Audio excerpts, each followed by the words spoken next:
Tanya for the 14th of Sivan is in Perek Daled, chapter 4 of Shara Yichud Ve'emunah.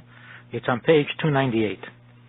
The Alter Rebbe is explaining the meaning of Tzimtzum. What does it mean? That the truth is that there is no world. Nothing exists besides God.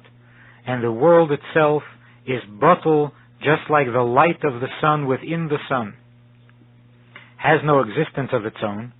It is the sun itself. In the same way, the created world has no existence of its own. It is its creator. It is the Word of God, the Asara Maimores, being expressed, and there is nothing beside the Asara Maimores, the creative power. What then do we see?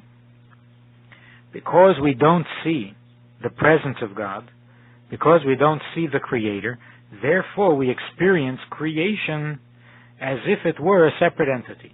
And the question is, how can that be? If the creation has no separate entity, it is a part of God, so if we can't see God, we shouldn't be able to see His creation either. So the answer is that the creation comes from Shem Havaya, from Yud Kei Vav Kei, and it comes through the concealment, through the shield, through the filter of Shem Elikim. So the Rebbe begins to explain. In the praises that we offer to God, that we say of God, is that He is Hagodel and Hagiber. Hagodel is Chesed, Hagiber is Gvura. Godel is Chesed, because Chesed is what creates all existence out of nothing, and that is from God's greatness. And Gvura is the ability to restrict and withhold. Today's Shir, in the middle of the page, the line begins V'hinei. V'hinei kemei shemidah zu. Just as this midah, the chesed, the gdula, hi shvachei shel HaKadosh Baruch Hu levadei, it is the praise of God Himself. This compliment can be applied only to God Himself, because she'ein b'yechei l'shum nivra livre yesh ma'ayin l'hachiyesei, because only God is capable of creating something out of nothing and giving it life, whereas all creation, even the greatest creatures and creations, even if an angel were infinite, for example, he wouldn't be able to create something out of nothing. As we explained yesterday, that creating something out of nothing means not only that you make something without material to work with, but that the something that is created is totally unaware of its creator, of having been created. And every being, even the highest being, is governed by certain properties and by certain characteristics. That is the definition of that thing, and therefore whatever he does and whatever he creates must bear an impression of those conditions, of those properties by which the creator is defined. So if an angel creates, the creation will have to be angelic. If something infinite creates, the creation would have to be infinite. So the creation would recognize, so to speak, its creator. It would carry and express the personality of the creator. Whereas since God is not governed by any description at all, He doesn't have to have any definition at all. His existence is pure and absolute. Therefore, He can create and continue to create and be the life of the thing that He creates, which is a very strong involvement with the creation, and at the same time, the created being is not aware that it has a creator. So just as creating something out of nothing is a compliment or a praise that can apply only to God Himself, because no created being can create something out of nothing, the gam, and what's more is that midazu hilamayla mehaskolas kol habruyim v'hasagasa. This attribute, this kindness, this chesed, with which God creates the infinite creatures of this world, infinite variety of creatures, is beyond the comprehension of the created being. Not only can't a created being do the same and create something out of nothing, but it can't even understand how God creates something out of nothing. She'ein koyach b'seichel shum nivra. It is not within the capacity of the intelligence of any created being.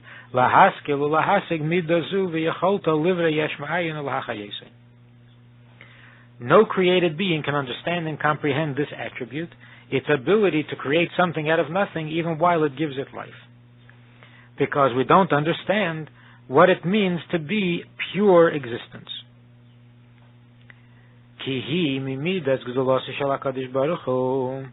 Why is it so far beyond our comprehension? It's not just that we don't have enough intelligence.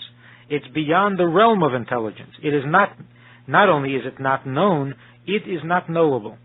And it's not knowable because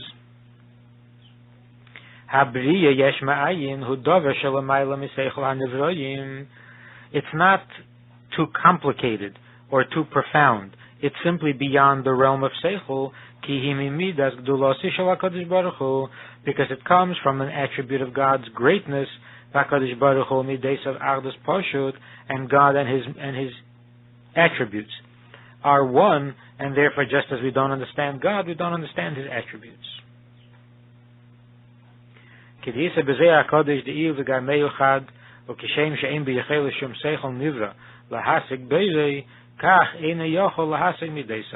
So just as we are unable to understand God, we're unable to understand His attributes, because He and His attributes are one.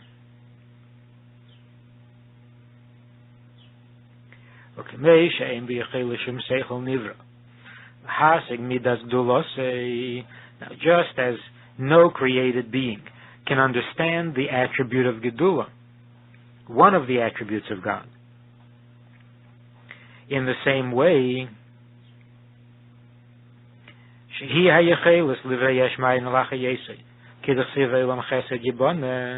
we can't understand God's ability to create something out of nothing and give it life. As it says, the world is created out of kindness, and this kindness which creates, we cannot comprehend. In the same way,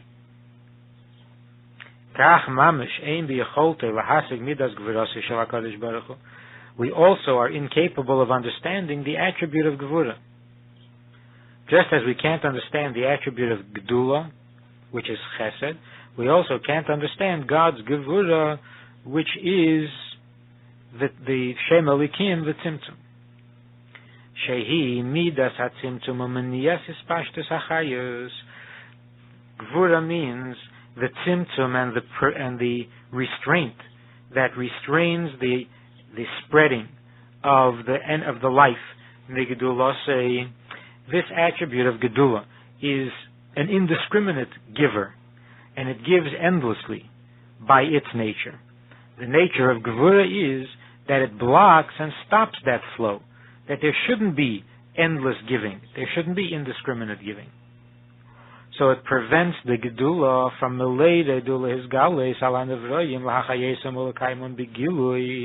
it doesn't allow this attribute of Gedula, of the Chesed, to come down and reveal itself to the created beings in a revealed state. Rather, it allows the light to come through only in a concealed manner. He'll soon explain.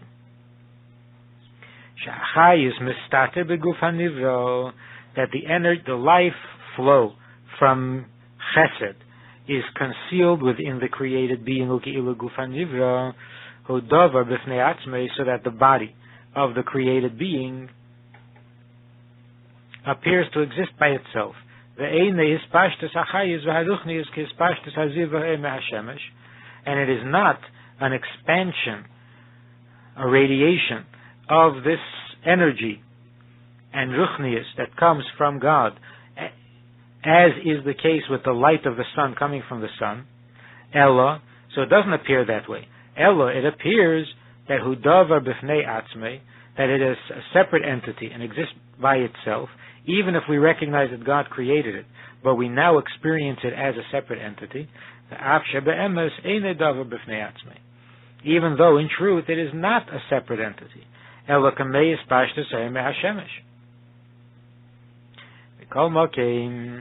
this is the attribute of Gevura.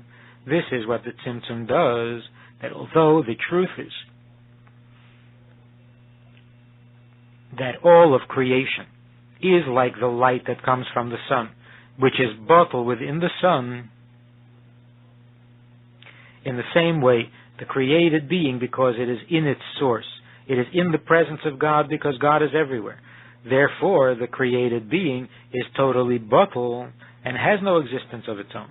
And still, we experience it as if it did, because hein gvureis of Shel HaKadosh Baruch Hu, this is the gvura of God, God's ability to withhold, to not reveal Himself. Asher kol yochel, since He is all powerful, He's capable of infinite giving. He's also capable of finite restraint.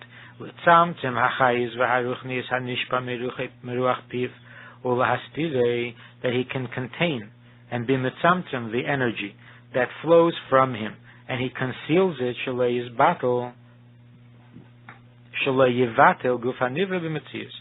so that the physical substance, the physical creation, should not be nullified out of existence.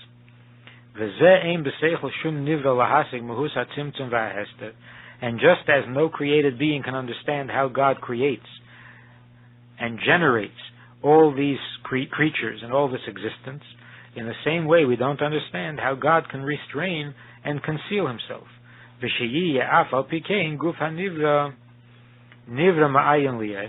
And that even as He conceals Himself and withholds of Himself from the creation, at the same time the created being comes into existence out of nothing.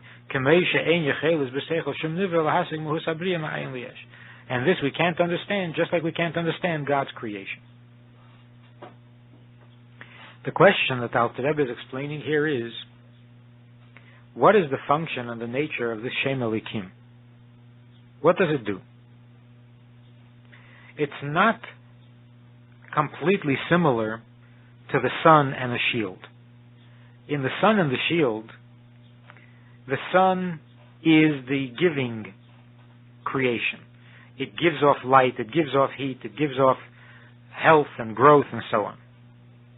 And the shield is merely a filter that blocks some of that energy. But the filter doesn't create, the filter doesn't give life, the filter doesn't give light, nothing. The filter is only a negative thing, it restricts the flow. But when it comes to Shem Elikim, God's Gevura, we can't describe it as merely a restraint, a negative process, because we're saying that Hagdula, Hagodel, is an attribute of God, the attribute of kindness, and Hagvura is another attribute of God.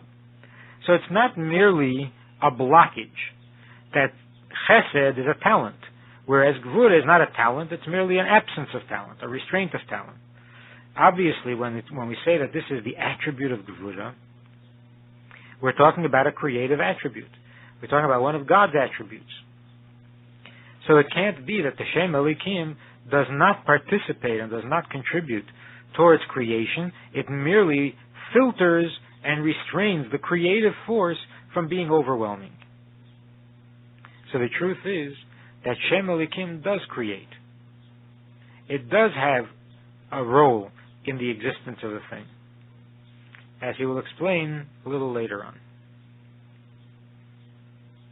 In the Hayom Yom for the 14th of Sivan,